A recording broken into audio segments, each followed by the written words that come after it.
Okay, this is amazing toying. I just got done taking my daughter to school, and unlike most parents, when you go to school, sometimes I see a lot of parents, they just drop their kids, at the gate or just in front of the school, and I can understand because not all of us have the privilege, of actually walking, our kids into school. My daughter is about 9 years old, and so I just, took her inside. Usually I take her inside. Sometimes I sit down with her in class for a few, 5-10 minutes, depending on how soon we get to school before the school starts. So on my way back, I decided I'm going to record this short video, okay? And the topic of the video is this concept about list, okay?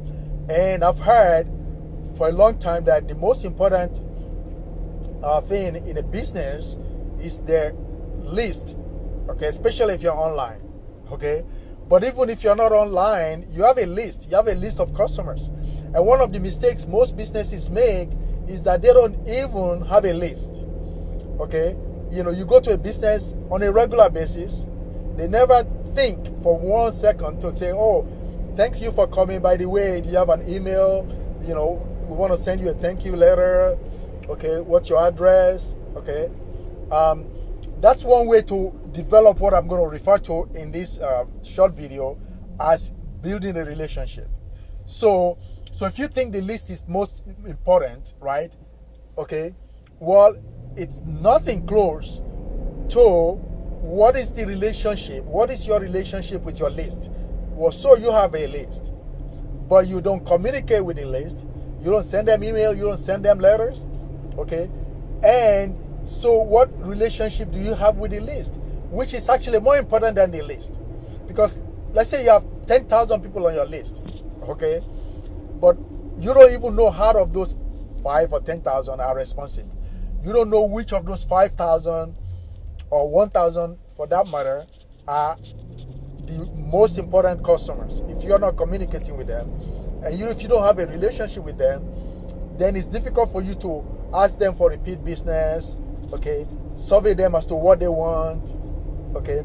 And this concept was driven home, by one of the master, okay, out there, master marketer, okay, Dan Kennedy, in one of the illustrations that he made, okay. And if you've been a student of Dan Kennedy, you know everything he says about marketing. It's almost like gospel, okay. And so the illustration he made was that, there was this restaurant who sent out letters to his customers, okay. And you probably might have received this kind of letters before. You get letter 1, letter 2, letter 3. So this restaurateur sent letters to the client and said, we want to invite you to come for a romantic dinner with your spouse, okay? And, in the dinner you get, a 3-course meal, and you get this and you get that, okay? So it sends out the letter, okay? And so some of the people that came were few, okay? The ones that didn't show up, he sent them another letter, okay? So by the time they get 1, 2, 3 letters, okay, the response rate increases, because letter 1 will build a relationship, okay, the second letter will build another relationship, and the third letter, okay, if you've gotten 2 letters and you haven't responded, you got a third letter, you will start to say to yourself, wait a minute, let me find out what this guy is up to, okay? And that's the kind of relationship that you really want to cultivate. Another marketer, okay, they made something profound, to me was Jeff Walker, okay? And he asked the question, how often do you communicate with your list? Okay? Because you could have a list, if you don't communicate with them, it's tough to build a relationship. And so I always, people always wonder, well, maybe you're sending too much information to your list, or you're bothering them. According to Jeff, he says, look, if you're sending something of value to your list, okay, if they open your mail and they found something of value, in form of PDF, video, or information that just says, you know what, I thought about you, I wanted to send you this. Even if you're doing 3 times a day, it's not a bother to them. And that's what I find out. Okay, so when you look at the list relationship, okay, the relation you have with your list, you could compare it to human relationship. Okay, for example, if you met a girl somewhere, okay, and you guys chatted for a little bit, okay, you develop just a tiny little relationship just from exchanging pleasantries and saying hi, even if you didn't exchange phone numbers. You have a tiny little relationship with that person, right? Whether it's a girl or a guy. Now, imagine you meet this same person 2-3 months later in a gathering where everybody is almost like a stranger. But the fact that you had some pleasant exchange with that person, a girl or a guy, about 2-3 months ago, and you said hi to each other, you discussed for a few minutes, okay, it's a lot easier for you to communicate that with that person right now because you had a previous relationship. That's the way you want to look at your list, okay? So don't just accumulate lists, right? Communicate with that list. Send them something of value, okay? Tell them how valuable they are to you. Just send them a thank you out of the blue, okay?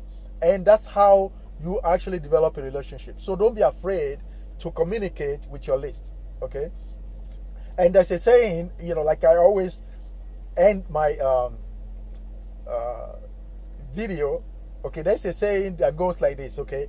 The cave you fear to enter holds the treasure you seek, right? The cave you fear to enter holds the treasure you seek. Because some of us are always afraid to email our list because it's like, well, I don't have anything to tell them, or maybe I'm bothering them. Or I actually had somebody tell me that, well, if you keep sending them information, they're not going to open your mail. Well, why wouldn't they open my mail? It's like, I mean, if you look at your list, like, you know, as your friend, okay, and you send your friend a letter, I mean, why wouldn't your friend open the letter, especially if the letter is valuable to both of you or to them, okay? So you always look for what can I send to my list that is of value to them, okay? Even without trying to sell them something all the time, okay? So when you do send them something, okay, that they could buy from you, they're not going to look at it as, well, all this person wants is for me to buy, okay? So you need to send them something of value on a regular basis. So when they hear from you and you offer something for them to buy, they'll be glad to buy from you, okay? This is Amazing Toyin. Give me your comments below, okay? Let's discuss it, okay?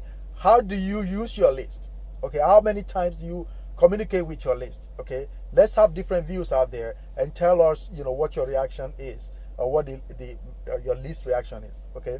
Thank you. This is Amazing Toyin, and I'm checking out. I just got back. If you notice, you know, my car is still running, but I'm stationary right now because I'm sitting in front of my house, okay? So I'm going to go back to my home office and maybe do some work today. It's Friday. Actually, I don't know. It's a casual Friday, I would say. Okay, and usually Friday, I don't like to do a lot. Okay, 4 days, it's a lot of days. I like 3-day weekends. I hope you do the same, okay? See you guys. Hope you have a nice weekend. Thank you. Bye.